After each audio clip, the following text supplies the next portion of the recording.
नमस्कार, आदाब।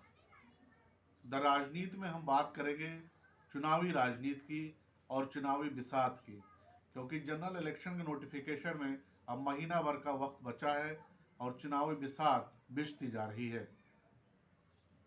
राम मंदिर के निर्माण और उसके बाद उसके शिलान्यास और उसके बाद उसके उद्घाटन को लेकर प्रधानमंत्री नरेंद्र मोदी गदगद हैं और बीजेपी को लग रहा है कि वो क्लीन स्वीप करने जा रही है। वहीं विपक्ष अपने बिसात बिछाने की कोशिश कर रहा है, लेकिन पहला झटका खुद नीतीश कुमार ने दिया विपक्ष को।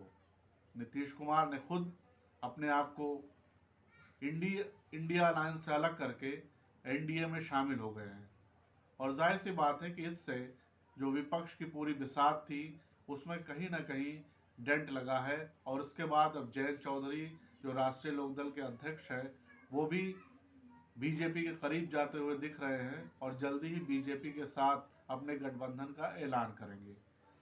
लेकिन इन सब के बीच बीजेपी 400 सीट की बात कर रही है, कांग्रेस और पूरा विपक्ष बीजेपी को हराने की बात कर रहा है, लेकिन बिसात इतनी आसान नहीं है। राम मंदिर के उद्घाटन के बाद प्रधानमंत्री नरेंद्र मोदी की जरूर स्वीकार्यता हिंदुत्व वोट में बढ़ी है और जो हिंदुत्व का कोर वोट है वो वैसे भी बीजेपी को मिलता रहा है और बीजेपी को आगे भी मिलता रहेगा। लेकिन विपक्ष नहीं चाहता है कि चुनाव हिंदुत्व पे हो, जैसा कि नरेंद्र मोदी और भारतीय जनता पार्टी चाहती है। राहुल गांधी जो भारत जोड़ो न्याय यात्रा में चल रहे हैं उनको लग रहा है कि वो चुनावी बिसात जो बिछाने की कोशिश कर रहे हैं नॉर्थ से ईस्ट से लेकर गुजरात तक और फिर मुंबई में इसका जब समापन होगा तो वो रोजगार, महंगाई, ओबीसी, कास्ट सेंसस इन सबको मुद्दा बना पाएंगे। और जाहिर सी बात है कि इसीलिए राहुल गांधी लगातार चल रहे हैं।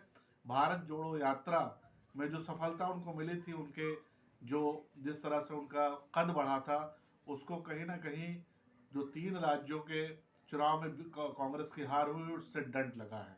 तो अब राहुल गांधी चाहते हैं कि वो फिर से भारत जोड़ो यात्रा की पीक तक पहुंचाएं इसको। यात्रा में कई लोग भीड़ में आ रहे हैं, लोग जुट रहे हैं, लोग बात कर रहे हैं, लेकिन क्या इसका चुनावी फायदा मिलेगा, ये देखने वाला एक बड़ा सवाल कांग्रेस के सामने है। लेकिन बात करेंगे उत्तर प्रदेश की, जहां से 80 लोकसभा की सीटें आती हैं और भारतीय जनता पार्टी लगातार अपनी बिसात छोटे छोटे दलों के जरिए बिछा रही है। खासकर ओम प्रकाश राजभर पूर्वांचल में उनके साथ हैं, जो राजभर वोटों पे उनकी गहरी पकड़ है। इसके अलावा जो जाट वोट उनसे खिसक रहा था बीजेपी से, अब राष्ट्रीय लोकदल के साथ आने पर वो भी शायद इंटैक्ट हो जाए। इन सब के बीच समाजवादी पार्टी को लगता है कि वो कांग्रेस के साथ ही गठबंधन करके बीजेपी को मात दे देगी, लेकिन कांग्रेस अब बहुजन समाज पार्टी को उस गठबंधन में शामिल करना चाहती है। तो सवाल ये उठ रहा है कि आखिर समाजवादी पार्टी इसके लिए तैयार होगी, क्योंकि बीजेपी को उत्तर प्रदेश में कई सीटों पर 50% से ज़्यादा वोट मिला है और इसलिए बहुजन समाज पार्टी और समाजवादी पार्टी का गठबंधन पिछली बार फेल हो गया था। अब कांग्रेस के आने से कुछ और जुड़ेगा, क्योंकि माइनॉरिटी इस वक्त कांग्रेस की तरफ देख रही है। जाहिर सी बात है कि चुनावी राजनीति में कांग्रेस का सबसे जो दुखद पहलू है वो उत्तर प्रदेश है, जहां पे पार्टी 0 तक के पहुंच गई है। खाली 1 लोकसभा सीट है, विधानसभा में 2 विधायक जीते हैं। तो ये बड़ा सवाल पार्टी के सामने सर्वाइवल का है।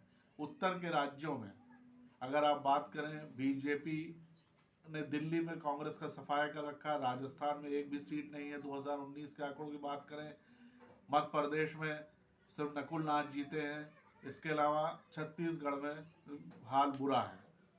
अब नए जो स्टेट कांग्रेस जीत के आई है, कर्नाटका और तेलंगाना, वहां से उम्मीद है कि वो उसको दोबारा अपना प्रदर्शन रिपीट करेगी और लोकसभा में अपनी तादाद बढ़ा पाएगी। कांग्रेस के सामने भी चुनौती है कि कैसे वो इंडिया अलायंस को एकजुट से एक साथ लेकर चले। और जाहिर सी बात है कि कांग्रेस की ये चुनौती कम नहीं है, क्योंकि कोई भी अब कांग्रेस के नेतृत्व में काम नहीं करना चाहता है। ममता बनर्जी अलग नाराज हैं, तो लालू प्रसाद यादव अपने हिसाब से सीटें बांटना चाहते हैं, अखिलेश यादव अपने हिसाब से। एक महाराष्ट्र ऐसा राज्य है जहां पे उद्धव ठाकरे और शरद पवार कांग्रेस के साथ एकजुट दिखाई दे रहे हैं। बाकी जगह कांग्रेस की हालत खस्ता है।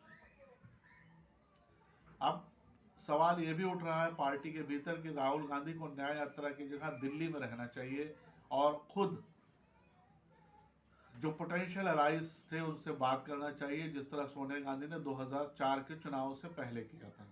वो खुद चलकर रामविलास पासवान के यहाँ गई, उसके बाद उनके साथ लोग आते गए और एक कारवां बनता गया कि अटल बिहारी वाजपेयी के करिश्मे के बाद 2004 के चुनाव में यूपीए की सरकार बनी।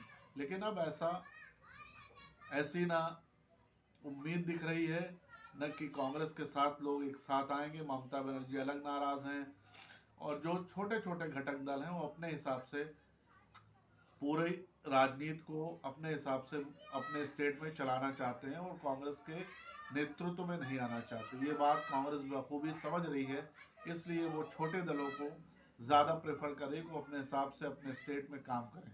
लेकिन यूपी एक बड़ा स्टेट है जहाँ पे कांग्रेस, बहुजन समाज पार्टी और समाजवादी पार्टी के एक साथ आने से समीकरण बढ़िया बन सकता है और बीजेपी को कम सीट जीतने दिया जा सकता है। हालांकि ये कहना मुश्किल है कि तीनों दलों के आने से भारतीय जनता पार्टी एकदम हार जाएगी चुनाव, लेकिन उसको रोका जा सकता है। जो विजय का रथ है वो रोका जा सकता है। लेकिन क्या ऐसा संभव होगा, ये अगले एपिसोड में बताएंगे कि बहुजन समाज पार्टी और समाजवादी पार्टी और कांग्रेस क्या एकजुट होकर उत्तर प्रदेश में चुनाव लड़ने के लिए तैयार है या नहीं।